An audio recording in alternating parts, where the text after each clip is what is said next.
என்ன ஆட்சி நடக்கிறது இந்த தமிழ்நாட்டில்? இதனால் தான் இந்த ஆட்சியை பொம்மை முதல்வரின் கீழ் நடைபெறும் ஆட்சி என்று மீண்டும் மீண்டும் நான் குற்றம் சுமத்தி கொண்டிருக்கிறேன். 2026 தேர்தலில் இந்த பொம்மை முதல்வரை வீட்டுக்கு அனுப்பாமல் தமிழக மக்கள் ஓய மாட்டார்கள் என்பதை இந்த அரசும் இந்த அரசு அதிகாரிகளும் புரிந்து கொள்ள வேண்டும். மீடியா மீது தொடர் தாக்குதல் நடந்து கொண்டிருக்கிறது. உள்துறைக்கு பொறுப்பான அமைச்சராக தமிழக முதல்வர் திரு மு.க. ஸ்டாலின் அவர்கள் இருப்பதால் இந்த ஒவ்வொரு காவல்துறை அதிகாரியும் செய்யும் அத்தனை வேலைகளுக்கும் அவர்தான் பொறுப்பு. அப்போது முதல்வர் நீங்கள் எங்களை தாராளமாக விமர்சனம் பண்ணுங்கன்னு பத்திரிகை எடிட்டர்களையும் அதிபர்களையும் கூப்பிட்டு அவர் சொல்கிறாரு. அவங்க போலீஸ் ஹெல்மெட் போடலன்னு ராத்திரி 11:30 மணிக்கு வீட்டுக்கு போய் பைக்கை சீஸ் பண்ணிட்டு இருக்காங்கன்னா அவர்கள் மீது நடவடிக்கை எடுக்கக்கூட துணிச்சலற்ற முறையில் செயலற்ற முறையில் பொம்மை முதல்வராக திரு மு.க. ஸ்டாலின் இருக்கிறார் என்பதைத்தான் நாம் இதிலிருந்து புரிந்து கொள்ள வேண்டும். 2026 தேர்தலுக்கு சவுக்கு மீடியா ஒரு மிகப்பெரிய தலைவலியாக இருக்கும். நான் அவங்க சேனலில் வேலை செய்கிற டெக்னீஷியன்ஸை பூரா இது மாதிரி ஹாரஸ் பண்ணி ஒருத்தரையும் வேலைக்கு வர விடாமல் பண்ணி சேனலை நான் க்ளோஸ் பண்ணிட்டேன் என்று இந்த அரசுக்கு உதவுவதற்காக திரு அருண் அவர்கள் இதை செய்து கொண்டிருக்கிறார். தமிழக முதல்வர் இதை அனுமதித்துக் கொண்டிருக்கிறார். பத்திரிகையாளர் மன்றத்தை காவல்துறை அதிகாரியை அழைத்து அந்த பத்திரிகையாளர் மன்ற நிர்வாகிகள் திறக்கிறார்கள் என்றால் அருண் கட்டுப்பாட்டில் சென்னை பத்திரிகையாளர் மன்றம் செயல்படுகிறது என்பதை புரிந்து கொள்ள வேண்டும். எதிர்க்கட்சிகளை அடிப்பது செத்த பாம்பை அடிப்பது, ஊரே அடிக்காத. சவுக்கு ஊடகத்தை முடக்க வேண்டும் என்ற ஒரே நோக்கத்தோடு சென்னை மாநகர காவல் ஆணையாளர் திரு அருண் அவர்கள் தொடர்ந்து செயல்பட்டு கொண்டிருக்கிறார். என் மீது பல்வேறு பொய் வழக்குகள் போடப்பட்டன. 2 முறை குண்டர் சட்டத்தில் நான் அடைக்கப்பட்டேன். என் வீட்டில் கழிவு நீரும் மனித மலமும் ஊற்றப்பட்டது. அதன் பிறகு மிகுந்த போராட்டங்களுக்கிடையே மீண்டும் இந்த சேனலை சவுக்கு மீடியாவை தொடங்கி நான் நடத்தி கொண்டிருக்கிறேன்.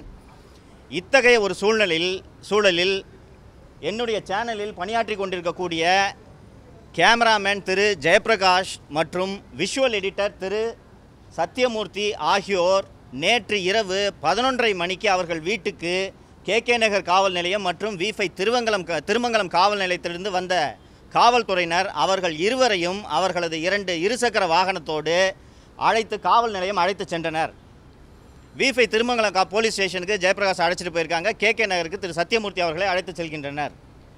என்ன அஃபென்ஸ் என்று கேட்டபோது 2023 திரு ஜெயபிரகாஷ் அவர்கள் ஹெல்மெட் இல்லாமல் வண்டி ஓட்டினார் என்று V5 திருமங்கலம் காவல் நிலையத்தில் சொல்கின்றனர். உங்களை போன்ற ஒரு கேமராமேன் தான் ஜெயபிரகாஷ். ஒரு ஊடகத்தில் பணியாற்றும் போது ஒரு வீடியோ கேமராமேனாக பணியாற்றும் போது அந்த ஊடகத்தில் பேசுகிற விஷயங்களுக்கு கேமராமேனும் விஷுவல் எடிட்டரும் எந்த வகையில் பொறுப்பாக முடியும் என்பது கேமராமேன்களான உங்களுக்கு நன்றாக தெரியும்.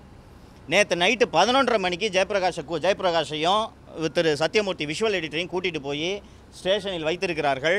வழக்கறிஞர்கள் இரவு நேரத்தில் காவல் நிலையம் சென்ற பிறகு இல்லை இவங்க 2 பேரும் என்ன விஷயம்னே சொல்ல மாட்டேங்கிறாங்க. என்ன விஷயங்கன்னு கேட்டால் ஜெயபிரகாஷ் கிட்ட 2023 டி நகரில் ஹெல்மெட் இல்லாமல் வண்டி ஓட்டிட்டு போன ஒரு ஃபுட்டேஜாக காட்டுறாங்க. அப்படியே இருந்தாலும் ஃபைன் போட்டாங்கன்னா அவர் கட்ட போகிறாரு. போலீஸ் ஸ்டேஷனுக்கு அழைத்து செல்ல வேண்டிய அவசியம் என்ன? அண்ட் இருசக்கர வாகனங்களை ஹெல்மெட் அணியாமல் சென்றதற்காக இரவு வீட்டுக்கு சென்று ஒரு 2 உதவி ஆணையர்கள் தலைமையில் போய் அவங்களோட இருசக்கர வாகனத்தை பறிமுதல் செய்வதற்கான தேவை என்ன? நான் இந்த கழிவுநீர் சுத்திகரிப்பு தொழிலாளர்களுக்கு கழிவுநீர் வழங்கிய விவகாரத்தில் மிகப்பெரிய ஊழல் நடந்திருக்கிறது. அதில் சிபிஐ விசாரணை வேண்டும் என்று சென்னை உயர்நீதிமன்றத்தை நான் அணுகிய அந்த வழக்கு இன்று மதியம் 2:15 மணிக்கு விசாரணைக்கு வர இருக்கிறது. இத்தகைய சூழ்நிலையில் என்னோட அலுவலகத்தில் பணியாற்றிட்டு இருக்கக்கூடிய ஜெயபிரகாஷ் மற்றும் சத்தியமூர்த்தி விஷுவல் எடிட்டர் சத்தியமூர்த்தி ஆகியோரோட வீட்டுக்கு சென்று அவர்களது குடும்பத்தினரை அச்சுறுத்தி அந்த இருசக்கர வாகனத்தை பறிமுதல் செய்துட்டு இப்போ 2 பேரும் போலீஸ் ஸ்டேஷனில் நின்றுட்டுருக்காங்க. பைக்கு கொடுங்கன்னு கேட்டு சரி போனாங்க. நீங்கள் அவங்களே இந்த டிராஃபிக் அஃபென்ஸ்னு சொல்லிட்டாங்க. ஃபைனை கட்டிட்டு அவங்க வண்டி எடுத்துகிட்டு வரலாம். ஆனால் ஐயா வரணும் வெயிட் பண்ணுங்கன்னு இப்போது இந்த தருணத்தில் ஜெயபிரகாஷும் திரு சத்தியமூர்த்தி அவர்களும் திருமங்கலம் காவல் நிலையத்திலும் கே நகர் காவல் நிலையத்திலும் இந்த தருணத்தில் காத்து கொண்டிருக்கிறார்கள். இது போல நான் தொடர்ந்து ஊடகப்பணி செய்து கொண்டிருக்கிறேன் என்பது உங்கள் அத்தனை பேருக்கும் நன்றாக தெரியும். ஒரு சென்னை மாநகரத்தில் ஆணையராக இருக்கக்கூடிய திரு அருண் அவர்கள் பழிவாங்க வேண்டும் என்ற நோக்கத்திற்காக செல்வப்பிறந்தை அவர்களோடு சேர்ந்து கொண்டு ஒரு ஊடக நிறுவனத்தில் தொழில்நுட்ப பணியை செய்து கொண்டிருக்கக்கூடிய பத்திரிகையாளர்களை இப்படி துன்புறுத்துவது நடு வீட்டில் கொஞ்சம் யோசிச்சு பாருங்கள். ஒரு நிறுவனத்தில் நீங்கள் எல்லாரும் ஒரு நிறுவனத்தில் ஒரு வீடியோ கேமராமேனாக வேலை செய்கிறீங்க. உங்கள் வீட்டுக்கு ராத்திரி 12 மணிக்கு நீ 2 வருஷம் முன்னாடி ஹெல்மெட் போனேன்னு பைக்கை தூக்கிட்டு போனால் உங்கள் குடும்பத்தில் உள்ளவர்கள் எப்படி அஞ்சுவார்கள்? இன்னொன்று உங்களுக்கு தெரியும் ஹெல்மெட் போடுறதுக்காக தான் போலீஸ் வீட்டுக்கு வராங்கன்ட்டு. பக்கத்து வீட்டில் இருக்கவங்க உங்களை என்ன நினைப்பார்கள்? உங்கள் வீட்டில் இருப்பவர்கள் உங்களை தொடர்ந்து அந்த நிறுவனத்தில் பணியாற்ற அனுமதிப்பார்களா? ஒரு காவல்துறை அதிகாரி இப்படி அப்பட்டமான துஷ்பிரயோகத்தை செய்து கொண்டிருக்கிறார். இதை இந்த தமிழக அரசின் பொம்மை முதல்வர் வேடிக்கை பார்த்து கொண்டிருக்கிறார். இதற்கு ஒரு முற்றுப்புள்ளி வைக்க வேண்டும் என்பதற்காகத்தான் தமிழ்நாடு கவர்மெண்ட் 2019 எஸ்டாப்ளிஷ் பண்ண போலீஸ் கம்ப்ளைண்ட்ஸ் அத்தாரிட்டின்னு ஒன்று எஸ்டாப்ளிஷ் பண்ணியிருக்காங்க. காவல்துறையில் உயர் அதிகாரிகள் மீது புகார் தெரிவிக்க வேண்டும் என்றால் உள்துறை செயலாளர் உச்சநீதிமன்ற உத்தரவின்படி ஏற்படுத்தப்பட்ட கமிட்டி அது. உள்துறை செயலாளர் அந்த போலீஸ் கம்ப்ளைண்ட்ஸ் அத்தாரிட்டியோட சேர்மனாக இருப்பார். அதோட மெம்பர்ஸ் வந்து head of police force and additional DGP law and order இருப்பாங்க. அண்ட் ஹோம் செக்ரட்டரியோட சேர்பர்சன் ஆஃப் போலீஸ் கம்ப்ளைண்ட்ஸ் அத்தாரிட்டின்ற அவரோட கெப்பாசிட்டியில் உள்துறை செயலாளரிடம் நேரடியாக வந்து புகார் தெரிவிக்க வேண்டும் என்பதற்காக இன்று வந்தேன். உயர்நீதிமன்றத்தில் அலுவல் ரீதியாக உள்துறை செயலாளர் அவர்கள் உயர்நீதிமன்றம் சென்றிருப்பதால் இன்று ஒரு சார்பு செயலர் அவர்களிடம் இந்த புகாரை நான் நேரடியாக அளித்துவிட்டு வந்திருக்கிறேன். என்னங்க? இல்லை, நாங்கள் நடவடிக்கை எடுக்கிறோன்னு சொல்லியிருக்காங்க. இது ஒரு ஸ்டாச்சுட்டரி ஃபங்க்ஷனு. செல்வ கணபதி என்ற துணை செயலாளர், நான் இதை உள்துறை செயலாளரின் கவனத்திற்கு கொண்டு செல்கிறேன். அவங்க வந்து இந்த ஸ்டாச்சுட்டரி பாடின்றதுனால அவங்க இதுக்கு மேலே என்கொயரி கண்டக்ட் பண்ணியே ஆகணும். இதை மற்ற புகார்களைப் போல இதை வாங்கி ஓரம் வைப்பதற்கு முடியாது. ரொம்ப அழகாக நீங்கள் கேட்டீங்க. 2017 போடப்பட்ட டாஸ்மாக் வழக்குக்கு இப்போது ஏன் அமலாக்கத்துறை விசாரிக்கிறது என்று தமிழக அரசு உயர்நீதிமன்றத்தை அணுகுகிறது, உச்சநீதிமன்றத்தை அணுகுகிறது. ஹெல்மெட் போடாமல் போகிறதுன்றது தவறு என்றாலும் அது ஒரு சாதாரண 1000 ரூபாய் அபராதம் விதிக்கக்கூடிய ஒரு தவறு. அந்த தவறுக்கு 10 போலீஸு ஜீப்பில் போய் ஒரு ஜேர்னலிஸ்டோட வீட்டுக்கு போய் பைக்கை சீஸ் பண்ண வேண்டிய தேவை என்ன? இரவு 11 மணிக்கு அவரது வீட்டுக்கு போக வேண்டிய தேவை என்ன? ஸோ திரு அருண் அவர்கள் அப்பட்டமாக தனது அதிகாரத்தை துஷ்பிரயோகம் செய்கிறார். அவர் துஷ்பிரயோகம் செய்வதை, தொடர்ந்து துஷ்பிரயோகம் செய்வதை தமிழக அரசின் பொம்மை முதல்வர் வேடிக்கை பார்த்து கொண்டிருக்கிறார். சரிங்களா? வேறு கொஸ்டின்ஸு? நிச்சயமாக நான் போலீஸ் கம்ப்ளைண்ட் அத்தாரிட்டின்ற முறையில் இது ஒரு ஸ்டாச்சுட்டரி ஃபங்க்ஷன்ற முறையில் ஹோம் செக்ரட்டரிட்ட நான் இந்த கம்ப்ளைண்ட்டை ப்ரெசென்ட் பண்ணியிருக்கேன். ஒரு மீடியா மீது தொடர் தாக்குதல் நடந்து கொண்டிருக்கிறது.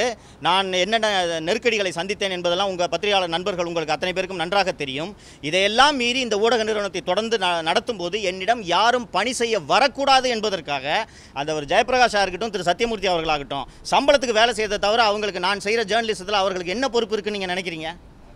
இன்றைக்கி மார்க்கெட்டில் ஜாப் வந்து வேலை கிடைக்கிறது ரொம்ப கஷ்டமாக இருக்குது. அதனால் இந்த கேமராமேன் என்ற முறையில் இன்னொன்று அவர்களுக்கு இருக்கக்கூடிய சிக்கலை நீங்கள் புரிந்து கொள்ளுங்கள். நான் 5 மாதங்கள் கைதாகி சிறையில் இருந்தபோது இந்த விஷுவல் எடிட்டர்ஸும் சரி, கேமராமேனும் சரி, வெளியில் இருக்க மற்ற சேனல்களுக்கு வேலைக்காக போய் கேட்கும்போது சவுக்கு மீடியாவில் வேலை செஞ்சிருக்கேன்னு அவர்கள் ஒருவருக்கும் வேலை கிடைக்கவில்லை.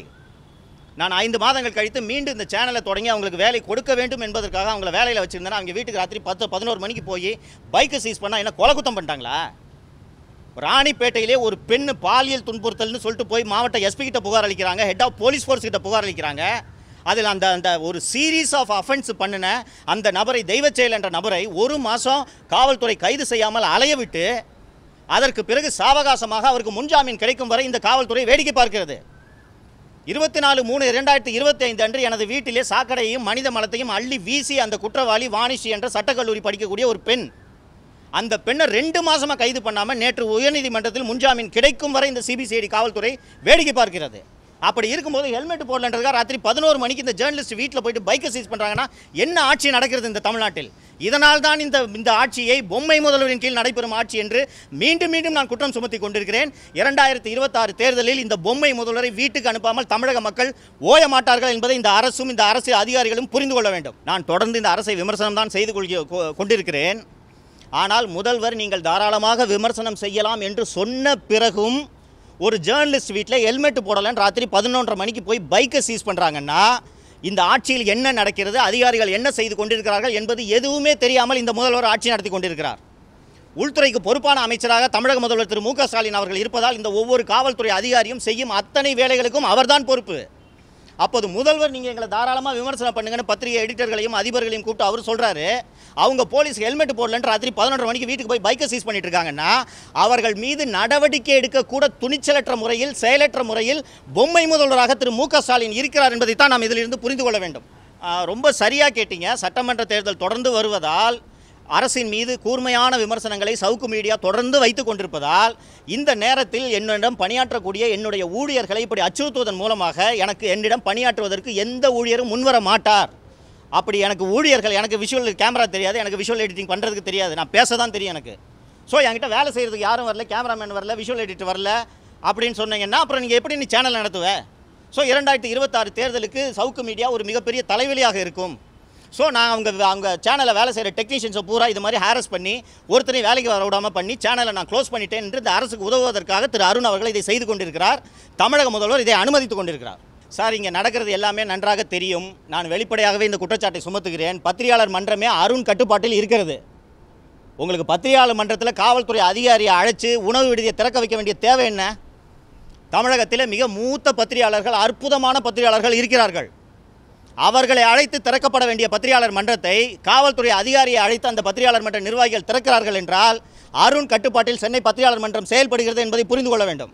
சார், ஆளுங்கட்சியாக இருந்து அதிகார துஷ்பிரயோகம் செய்யும் ஒரு கட்சியின் மீது, ஒரு அரசின் மீது தான் ஒரு பத்திரிகையாளர் தொடர் குற்றச்சாட்டுகளை வைக்க முடியும், வைக்க வேண்டும். அதுதான் ஊடகவியலாளர்களின் கடமை என்று நான் பார்க்கிறேன். எதிர்க்கட்சிகளை அடிப்பது செத்த பாம்பை அடிப்பது, ஊரே அடிக்காத. தினகரன் எடுத்து டெய்லியும் பார்த்தீங்கன்னா டெய்லி ஏடிஎம்கே அடிச்சுட்டு இருப்பாங்க, பிஜேபி அடிச்சுட்டு இருப்பாங்க. அதற்கான தேவை என்ன இருக்கிறது என்று கேட்கிறேன். தேங்க்யூ.